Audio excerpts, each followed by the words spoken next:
are you only using 10% of what watercolor pencils can do?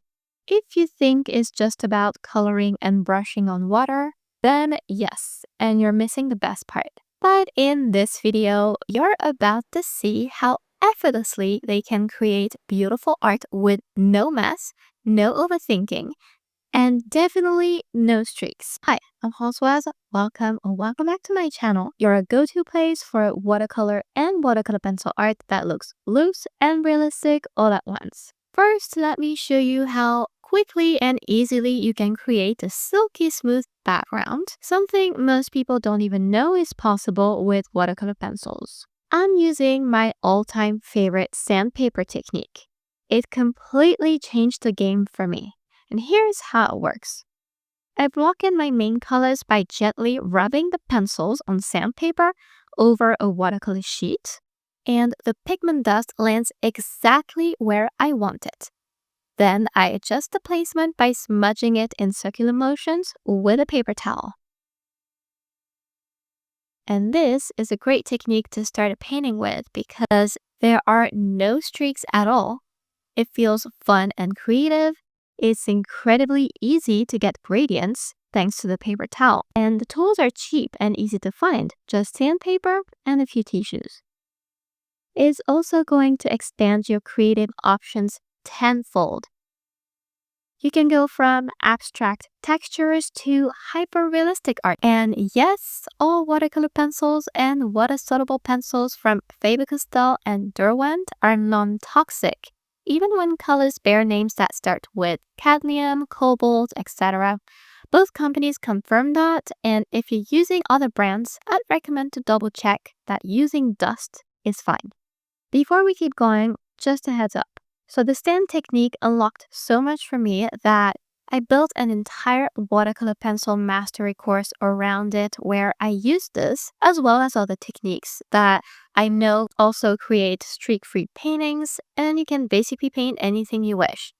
As far as I know, there is no other resource that goes this deep into watercolor pencils. So if you're ready to learn, this could be the course for you with over 25 projects, all the techniques that I know, and a module dedicated to popular water-soluble pencils like the Derwent Inktense, the Graphitint, etc. Over 100 students have already joined, sharing their progress inside the course. And if you too would like to join and complete the course at your own pace, you can grab a 20% discount. In this video, just check out the description to find the coupon code. Now let's activate the background and you'll see just how fast and easy that is to do. I'm using a spray bottle to evenly activate the pigment without brushing all over it. This is my go-to technique when I want that natural watercolor effect with a bit more control. Depending on what I paint, I like to also use a flat brush in a back and forth motion to even out the water a bit more. And for this particular landscape here, I decided to go in with a smaller brush to add a few soft highlights under the horizon line by just lifting some paint. So why this activation method is so effective is that it is fun and mess-free. You get a watercolor look with way more control. And since we're not flooding the paper, it's easier to manage. This technique also allows for layering, and that's a lot easier with watercolor paper, especially 100% cotton cold press like this one from Arches, which handles water and multiple layers beautifully. But don't worry, because as I show in my teachings and course, watercolor pencils also work surprisingly well on more affordable watercolor papers. Overall, these pencils are less fussy than traditional watercolors. Now for the second layer I decided to apply here, the intent is to boost vibrancy and improve the base by placing new colors in targeted areas. I've even removed the masking fluid on some flowers to reveal clean white areas and begin a gradient from the brightest blues to the softer, more subtle ones. That's why I didn't take it off and rewear, keeping the whitest ones for last. So all I do now is layer the color, smudge, and spray again like before. It's super quick even for a messy landscape with lots of little detail like this. Detail, let's talk about it. First, we're going to make the background pop with some clever watercolor techniques so it looks a little bit more interesting. And that's why I splatter clean water to create soft blues while the background is still damp. That works super well for fields like this. Then I use the swatch technique, another favorite of mine, with green, pink, and white pencils. And I just splatter pigment directly onto the paper in a few areas and let the texture suggest flowers that are farther in the distance. To bridge the whites that I smudged earlier and the ones that I left untouched, I use lifting. I soften the pigment with water and I lift it off with a paper towel to create subtle transitions. So why this matters is that you get depth and texture without drawing every detail. It's very helpful for a landscape like this one. It also brings the scene to life in a loose, watercolor-like way. And you get the best of both worlds, watercolor techniques and pencil control. Even Inktense pencils, which you might know are water-soluble inks, can sometimes be lifted a bit depending on your paper, even though the brand says otherwise. So there's a lot of room to play here, as you can see, and it doesn't really matter if you're using watercolor pencils or Inktense pencils. Now I bring in the coloring technique, the one that people usually try first with watercolor pencils. But instead of building a whole painting with it and struggling with streaks, here I'll use it to refine and finish the details.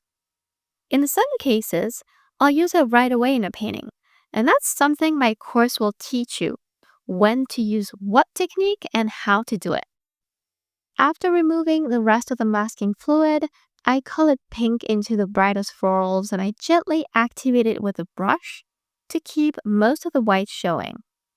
Leaving some bright whites from the paper always adds a natural freshness to the painting, is true for watercolor and watercolor pencil. I'll also add stems to a few of the flowers later. Why the coloring technique works so well at this stage is that you get precise, beautiful detail without starting from scratch. And unlike watercolor, you don't need to rush. You can think, adjust, and refine at your own pace. And it's the perfect second step to getting closer to finishing a piece. But we're not done yet, because this is where the magic of final touches and watercolor pencils comes in. And I use one of my favorite techniques, which is to wet the lead of the pencil. So I dip just the lead of the white pencil in water and I use it on some of the masked flowers to soften the harsh edges and make them feel more natural. And I do this selectively, so some edges stay sharp and others blend gently into the painting. That variety gives the whole piece more realism. And why I love this technique so much is that it's opaque, so as you can see, you can layer light over dark very easily. And you can also get creative freedom and unique textures that only watercolor pencils can give you. And it's just plain fun because it's fast and easy. So here I chose to add sanded pigment across the foreground once more because this ties everything together a bit more and it increases the depth. So you can see how just one technique comes in handy throughout the process. And in this case here, you could choose to activate it or just leave it dry for extra pencil-like texture. A convenient thing to do now for more texture is also to use the pencils like regular colored pencils to draw sharp lines. And here it's particularly great for tufts or grass. It's simple and it's effective to do. So as you've seen, there are many exciting, flexible ways to use watercolor pencils beyond just coloring and activating pigment. And there are also plenty of videos here on my channel to keep you inspired. And if you want to take it a step further, remember you can grab your discount code for my watercolor pencil mastery course here in the description of this video. Thank you so much for watching and see you next time.